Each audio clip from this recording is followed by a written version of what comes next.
Hello and welcome to Point of View. I'm Tania Nugent and thanks for joining us today on this program where we share our thoughts and experiences, celebrate achievements and explore some of the issues that matter to women. And with us today on set, my fellow panelists, as always, Miss Cleopatra Coulter and Phil McKelligai joins us also today. Our special guest on today's episode is Mr. Eddie Aila of Aila Consulting. He's a human resource specialist, former Kumul's player and founder of Warrior Culture, a social enterprise that aims to overcome the social challenges of family violence. Well, ladies and gentlemen, welcome. Thank you for joining us today on the program. This week across the globe, people celebrated International Day of Happiness, a day founded by the United Nations to bring the spotlight on the importance of happiness to the well-being of people all over the world. The day recognises that happiness is a fundamental human goal and calls upon countries to approach public policies in ways that improve the happiness of all peoples. So there's this thing called the Happiness Index, which measures the collective happiness of different countries, and to see which one has what is called the highest gross national happiness. And according to the 2016 Happiness Index, the happiest countries in the world from a list of 157 are the top 5 being Denmark, Switzerland, Iceland, Norway and Finland. Australia and New Zealand are in the top 10, and the bottom 5 are Benin, Afghanistan, Togo, Syria and Burundi. Well, Papua New Guinea is not measured on this list, so I thought I'd ask my panellists and guests today, what do they think? Are we happy as a nation? I'll start with you, Cleo. It depends on how you define happiness for a nation and a village or, a typical place. It comes down to like what people need or what people see as a factor to, add to their happiness. As a nation, I think, it comes back to what we need and the basic things that we see that should be in our, society. And if it's not there, then that's where the happiness is missing. That is basically what I think. Yeah, what do you think? Are we happy, Papua New Guinea, generally as a country, are we happy? Generally, I think we are. I mean, family is everything in our culture and tradition and unity, and food is a big thing, so I'm really happy when I eat. So I think as a nation we are pretty good, yeah. Yeah, Eddie, your thoughts? My thoughts, in my line of work with changing mindsets, the number one thing that creates the most anxiety is uncertainty. So everyone's looking for a sense of certainty, and if they don't get that, they actually, that's where disagreements and family violence and anxiety stems from. So I have mixed views. I think Papua New Guineans, we are at the surface level happy, but then if something happens, we react, we start judging, we label really, really quick, and the bandwagon jumps on. I mean, Facebook is representative of that every single day. So I think we could be happier. Are we happy? Yes. We could do a lot more to be happier. Yeah, let's try and get on top of that happiness index list. Why do you think happiness is important, Cleo? Well, it comes to our mental health. You see, if we're happy, then we're productive. If I'm not happy, I don't want to go to work. I don't want to learn anything new, and it causes me to not be productive, just like I said it already. So it's important to be happy, to be productive. Yeah. Billy? Yeah, exactly what Cleo says. If I'm not happy, if I don't feel well, I don't want to do anything, I don't want to be involved, I don't want to participate. So I think happiness is really important. It really sets you up to accomplish anything. Yeah. Eddie? I guess much the same as what Cleo and Filma said. We're just more productive if we're happier, so it makes sense. Yeah, and the other thing about happiness that medical science has proven is that happiness is actually, you live longer. You literally health. If you're unhappy, it does affect your health. Like we all hear about people, developing heart problems and health issues because they're stressed, or because they can die of a broken heart because the love of their life left them or whatever, and they just go down into this. So And that's exactly, Cleo touched on it. She used that term, mental health, and that's something that we're going to unpack shortly. It's time for a quick break, but when we return, we're going to talk a little bit more about the things in our lives around us that can affect how happy we are or how happy we are not. We'll be back shortly on Point of View.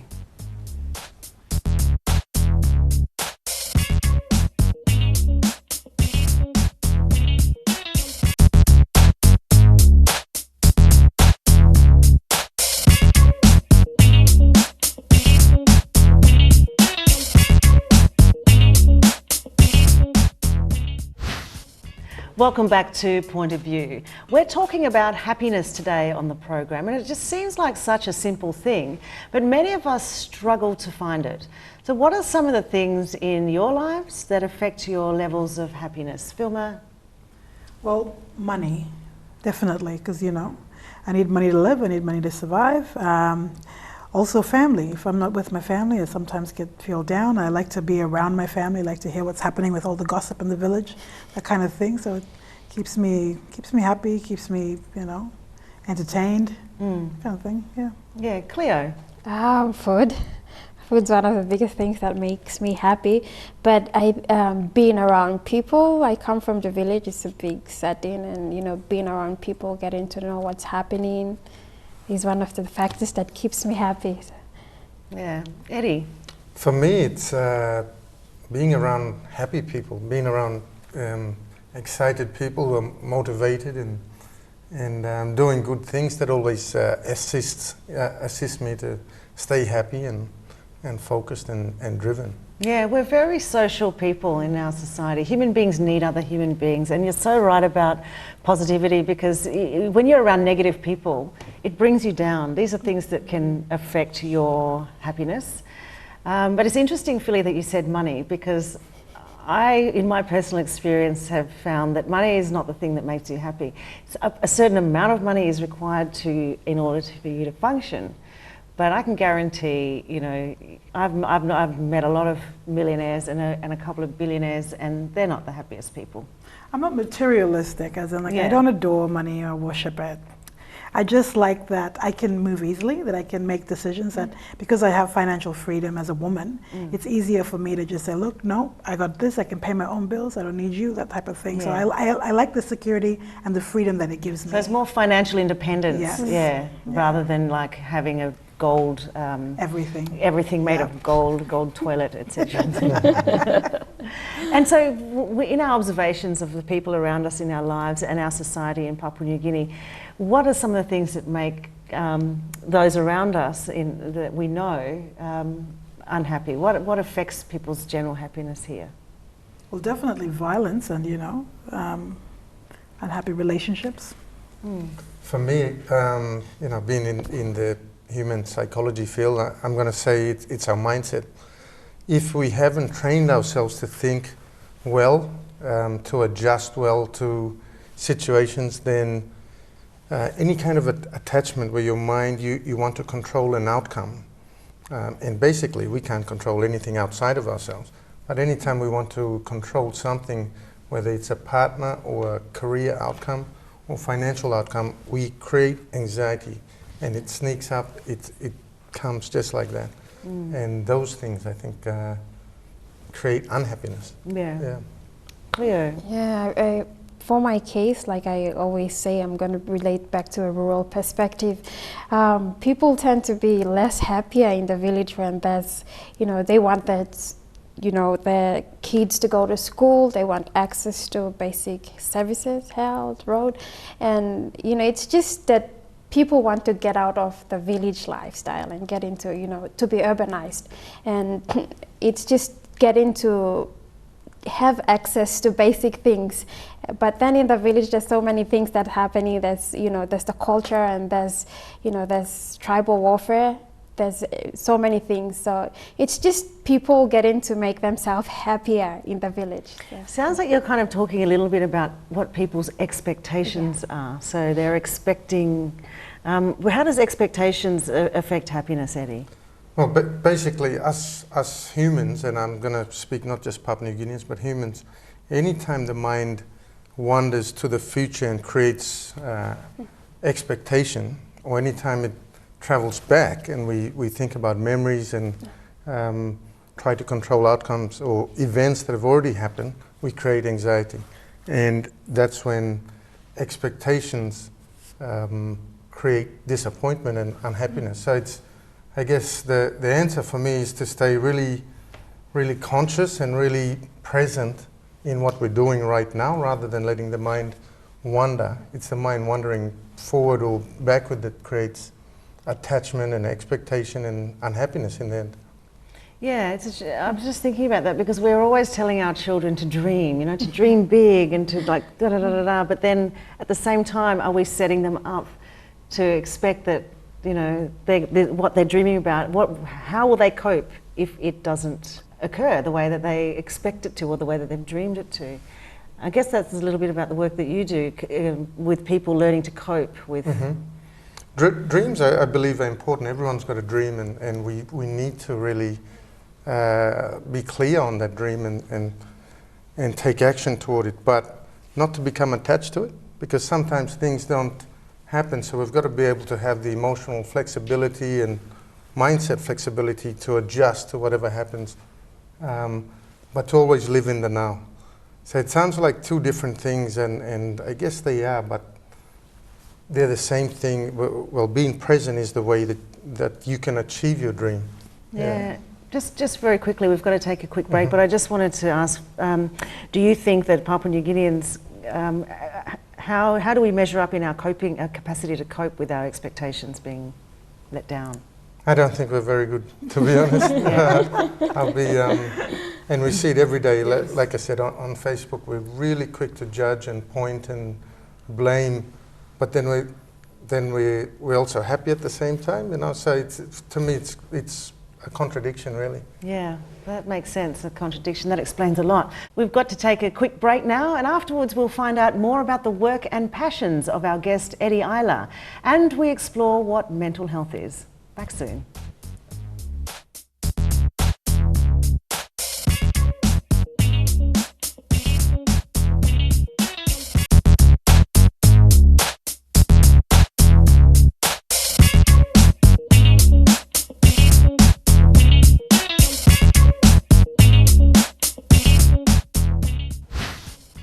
Welcome back to Point of View. Well, from national representative rugby league player to a Masters of Neurolinguistic Programming, our special guest today, Aila, has been on quite an interesting journey. So Eddie, first let's maybe get you to paint a picture of how you've made this transition from being an elite sportsman through to studying what sounds like a very interesting degree. Yeah, sure. I think any sports person that achieves at a very high level, I think one of the things that happens, and it's indicative from Grant Hackett overseas, the challenges that he's going through, and other sports stars, what happens subconsciously, you don't know what that it's happening, is you become full of ego and pride, which all of us have. But then I guess you create these expectations within yourselves and a self-perception that I'm almost untouchable. And I guess after Kumul and much success in sports and academically, when I was younger, I actually went to uni with Limby, Filmer's father. I fell, I guess, in terms of my life from all that achievement and sort of ended up in depression. And it was quite a difficult journey. And I guess that forced me to do what I'm doing now throughout the process, because I didn't want to be stuck in depression. I didn't want to be stuck in my addictions and unhappiness, I guess, that I was in. So it forced me into wanting to understand myself and my mind and make changes. And I guess that's a short of how I went from a Kumul's player to doing what I do now. Yeah, that's an interesting, you mentioned depression, which is what we're talking about, our mental health, and it's particularly hard for men to come out and speak very openly about this kind of stuff. Do you have anything? Yeah, this issue for men and women, but there's a lot of downplaying of things that women go through, you know, like, for example, when they experience violence, they go through it and then, you know, you get compensated or you go to court or you solve it, and then it's just swept under the rug and nothing really happens. Like, can you tell us a little bit about what the mind goes through and the different journeys it can take and where it can lead somebody who goes through that? Sure. Yeah, I guess all of us, we're conditioned. You have a level of conditioning right now from society, from your parents, from your peers growing up. So pretty much every person, everything that we see, everything that we experience conditions us subconsciously, and we don't know it's happening. And so someone who goes through family sexual violence and doesn't want to come out and report it to the police or make changes in their life to escape that, what's happening subconsciously is they've been programmed or conditioned from when they were born up to that certain point to accept it at some level, or not to challenge the norm and make a fuss, make noise about it. So they feel like, I'm going to be judged, or I won't belong, I'm not going to be good enough, so I'm going to stay here. And then they suffer silently. Many people do. And it's quite interesting to see that there's not many men pushing for, to advocate on women's issues and violence. What made you do what you do now? I guess I was a perpetrator as well as a victim. And then after taking time to understand my mind and then actually being trained in this area and then coaching others and helping them reshape their belief structures that were subconscious, I started to realize, hang on, if I'm like this, then there's other men who are like this, who are going through these same challenges with negative belief structures that they don't even know they have. Number one, they don't know they have, and number two, they don't know that they can be changed. So I guess that's what prompted me to really help men, because once a man understands that he can achieve his dream and he knows how, especially in terms of changing our belief structures, then he'll do everything he can to do that. I just want to add on to that, like, in terms of young boys growing up, when you're saying as a father, it does really affect children and how they view women and how a father treats his wife or his girlfriend.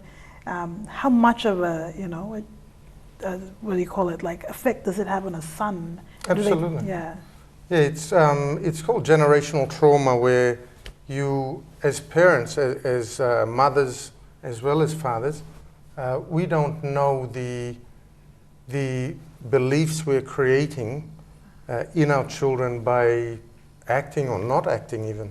So if a daughter sees her mother accepting family violence, we don't know what's going through her mind, but it's highly likely that she might be telling herself, that's normal behavior, and when I grow up, she's not planning on that happening, but it's likely to happen because in her belief, in her mindset, she said, that looks to be normal behaviors. So we have a big responsibility to empower kids through positive action, positive words, how we communicate with each other within the household. Even, many mothers, many fathers point to the children and go, oh, nogat sembla you, and, don't you have any shame? So we almost conditioning, we are conditioning children to feel unworthy and grow up into unworthy adults. And that's what's happening subconsciously.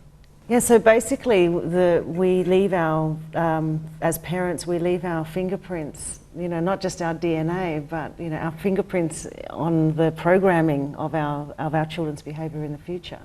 Sort of what I'm hearing here. That a woman will accept that it's okay to be with a man that bashes her if that's the kind of home she grew up in. Absolutely. It can actually go the other way. So I would say there's a high probability if a young female grows up in that kind of environment that she will end up in a similar situation, or it could really drive her to do the opposite. So you tend to see the high likelihood of people enacting their parents' behavior, and then a couple of instances they do the opposite because they've seen the pain. Yeah. And they really don't want to do that. They want to break that They wanna- cycle. yeah, absolutely. So in your work with Warrior Culture, which is the organisation that you founded, tell us a little bit about the work that you do there and how you go about explaining to people what mental health is and how you go about trying to break that cycle. Sure. With neurolinguistic programming and how I've been, the training I've received, a big part of it is not to put labels on things, even saying it's mental health, because essentially every single person has mental afflictions every single day. And when a partner doesn't turn up on time, we start imagining things. You could call that, that's a mental health problem right there. So all of us at some level have if we wanted to put a label on it, a mental health issue. It's just different degrees. So I try to avoid labels, and I guess through all our work we just use a facilitation approach. So my belief structures mean nothing to my clients, means nothing to the women or the men that I'm training or coaching. It's all about guiding them just through asking questions. And for example, if Cleo was going through something, I'd ask her, what's actually happening? What's it like for you? How does it happen? When does it happen? And they pretty much, so as a facilitator, you'll see patterns and you'll know the right questions to ask, but they'll pretty much unlock themselves because we are all experts in our own life. We know what our challenges are, we know where we really want to go, and we know what options are available to us at any one time. So in the work, I guess I just ask questions. Great. We've got to take a very quick break. Street View will be on next when Izabell Druma heads out to ask Papua New Guinea, what makes you happy?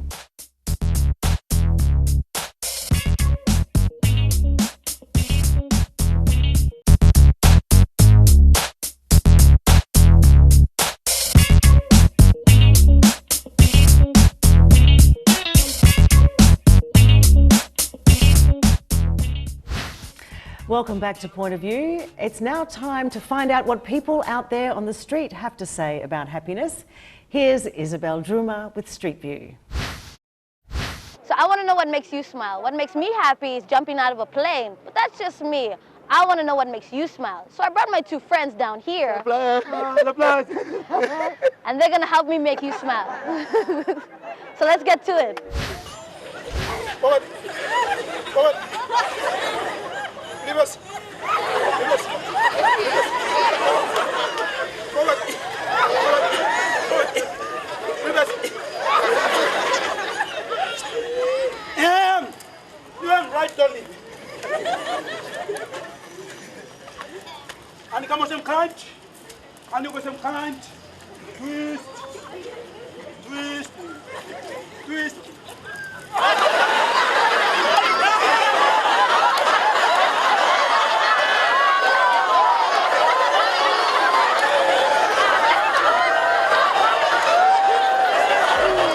To make it how much?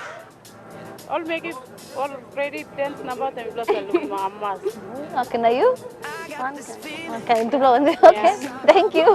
I want to send this a make it how much? Kind of some really joke number or make it Okay, so jokes make you plus how much? Yeah. Okay, I'm sure. Thank you. You listen to how much, huh? Jokes? Just jokes? Anything else in life makes you happy? Funny jokes. Okay. So what makes you ladies happy? Money. Music. Okay, well there you go. We're really happy. We worked for 28 days on site. We're safe. Everyone's safe. We're going home safe. We're going home for our families. Well, there you have it. Different things make different people differently happy. Well, there's certainly some very familiar comments actually by those people on the street. Izabell, yeah, a lot of the answers that were given by the panelists here are the same as people out there. Tell us a little bit more about that experience. No, I wasn't surprised. People really have like basic taste and like, yeah, being happy and stuff. I mean, it doesn't take much for me to get, happy. I just, sip my milkshake and eat my food, and I'm happy. Always happy. Yeah, I interviewed one of these guys up in town, and he was like, oh, I asked him what makes him sad as well as happy, and then he was like, oh, the government makes me sad. The way our nation is being run. And I'm like, yeah, I feel you. And then I was like, oh, tax makes me unhappy. And then he's like, yeah, that, I feel you. But it's true. I mean, yes, our politicians certainly do tend to bring out the negative elements of our sense of self. We didn't actually talk about that. What makes us sad? Like, what are the things that make us sad? Not having food. That one. Being an orphan. Not having long hair. And so, Eddie, has that been your experience in the work that you do, that generally, human beings all over the world seek the same things to get happiness? Absolutely. Everyone wants to be happy. Everyone finds similar things joyful. And as I mentioned at the start, I think it's the certainty that we're looking for. If we can get that, we'll be happy. Yeah, and learning to cope if we don't have our expectations met. Absolutely. Yeah. Being able to adjust in any situation. What would be one simple thing that the audience could do, a simple exercise, if they get, they've got their heart set on something, it doesn't turn out the way they want it to, and they react in a very bad way? What's something that you would advise somebody to do that could maybe teach them to react in a more realistic way, or in a way that's less destructive? I think mentally just accepting that whatever's happened, and going and finding something and doing something that you love, whether it's exercise or painting or making a cup of coffee. Just doing what you really love, because that'll bring your attention and focus back to this moment. Yeah. That's great advice. And Cleo? Yeah, I think, we as human beings are social beings, and we tend to feel like, we're happy when we're in a pack. Izzy, let me just ask you a question. When you were out there making people happy, were you also happy? Was it contagious? I love making people happy. I love it. I live for it. That actually made my entire week, just making a group of people. I think there were about 100 and something plus people there, because they were all throwing tent toys, and they just... Man, the amount of money. So that was bus fare. You were busking. So that made me happy. And just to add to that, I think every time you give, you feel that joy. Every time you give love or give happiness to someone, you feel it straight away in you. That is so true. Wow. I feel that too. I get more excited on Christmas Day about people opening the present that I bought them than I don't even think about what I'm going to get, but I get so excited. I just want them to see what I've given them that I know they'll love. Yeah, so that I do. The power of giving is an amazing source of happiness, that's for sure. And speaking of laughter being contagious, after the break, how laughter is not just contagious, it's also the best medicine. Don't go away.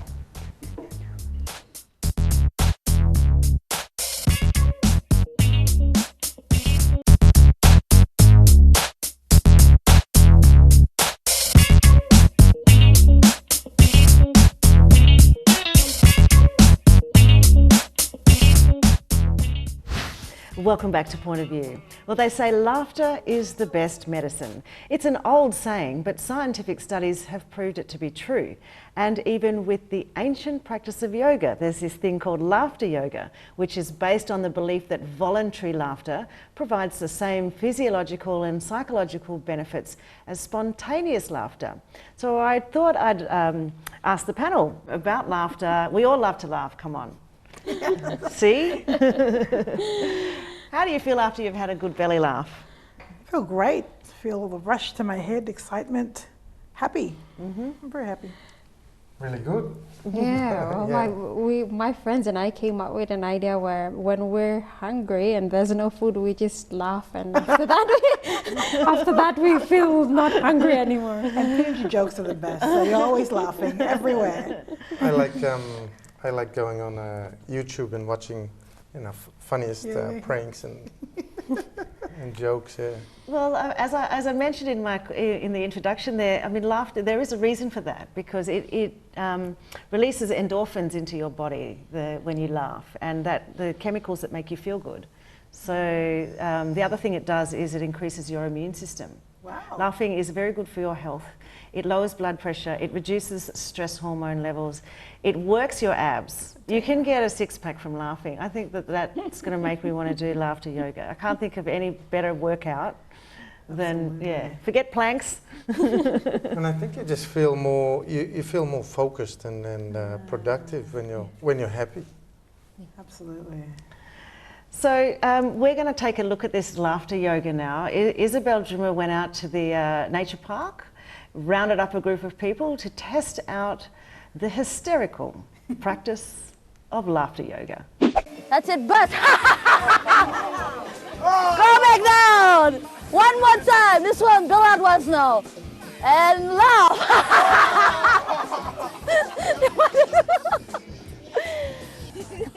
Okay. Yoga laughter, it's not heard of in PNG. It's a way of releasing stress and making you feel good. So we brought it down here to the Nature Park crew to show them what yoga laughter is all about. But first, what is laughter yoga? Well, laughter yoga has been around for centuries, but started showing its face offshore in India in the mid-90s. With an old Indian physician, he gathered some of his old friends, went down to the park early hours of the morning, and basically did a bunch of laughter exercises. And it's prolonged voluntary laughter that has a physiological and psychological benefit. And it's spontaneous laughter, and the idea is that laughter is contagious. And it's usually done in groups. So we thought it'd be cool to show these nature park warriors what it's all about. When you heard about the yoga laughter, what did you think was gonna go down? Basically what I thought was just laughing. So it's my first time as well, so yeah. Better sing out to me, talking to me about yoga laughing, and I was like, oh, it's something about laughing, I think, that makes you happy. Training me to laugh plenty, kind of thing. Me walk on, I'm tired, I'm walking this way, and me feeling more right, like stretching body blooming. Me feeling more right straight. Now you psych up? Now me psych up. You ready to take on the day? Losing something like enjoying about us, I'm loose. I was a bit confused. What will you do in the like that? Yeah. And what were you expecting when you heard about the yoga laughter? I thought this yoga thing like exercise and laugh at the same time, like put a mat on and we'll sit and laugh on top of it. Yeah. Oh yeah, it was really relaxing after stress, work stress, you know. So after the yoga, it was just really refreshing. Yeah, okay. The hosting, elephant, na duk-duk kalap-kalap, na last of all, wiper. Okay, that was good, that was good. Me look at this like I'm good player, then some after work you go na you like push him join blue and estimate before you go. Now you think one of fake laughter, yeah? Laugh because You working fake laughter or you working like real laughter? It's me trying to get money more money, but all back up me working was funny. It was fun. It was fun and exciting, and yeah, basically I enjoyed it. Yeah. It's so funny. And would you recommend it to your friends in PNG? Yeah, of course, yeah. Yes, I do. Yep, I think it's a great form of stress relief, and I think, why not? Of course. Me marry laugh. Laughs make your man hamamas, so you must laugh. And how did it make you feel? Morning Mika mino hamamas to mas, but after Mika laughing yoga, me feel hamamas na, me feel happy. Okay. One more time. Let's go. Up to the sky. Coming down and say, ah.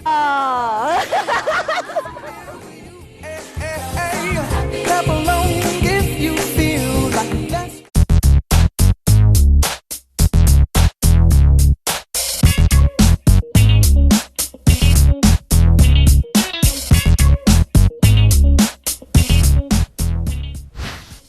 Welcome back, everybody. Well, we've had a happy time on today's Point of View, and now it's time for a quick final word from our panelists and guests. I'm starting with you again, Cleopatra.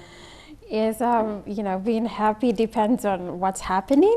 Yeah. So some people say happiness depends on happenings, and joy, as Christians would put it, depends on Jesus. But you know, joy is a thing that's it doesn't depend on anything. It doesn't depend on situations, and to be able to get to that stage where you're just joyful is just, you know, being able to make use of everything that is in front of you. So. Yeah, Filma. Okay. Who you are or how you feel depends on who you surround yourself with. So if you're with horrible, sad people, you want to get away from them and find happy people who are winning. Yes, take the toxicity out. Eddie. I'm going to say live in the now. Don't let your mind wander forward or backwards, and just enjoy. Yep. Fantastic. I agree with that. I like the live in the now very much. And I also like, you know, the idea of like, I do try and consciously remove myself from people who I call toxic people that just constantly, you know, being negative about everything. But I also want to just say that one thing is that I don't think that, you know, having a lot of money makes people happy. I think that we in our society have to be very careful that we don't think that's going to be the answer to our problems, because I can guarantee it won't be. It will only be to a degree. So thank you very much all for being on the show today. That wraps up another point of view. So thanks again, Philly, Cleo and Eddie. And thank you also so much for joining us out there in TV land. If you have a point of view that you would like to share with us, by all means send it to us on Facebook. We want to hear your ideas for topics to discuss on the show. We want to hear what you have to say about some of the topics we've been discussing. Your opinions matter to us. We'd love to hear from you. And we'll see you next time on Point of View. Bye for now.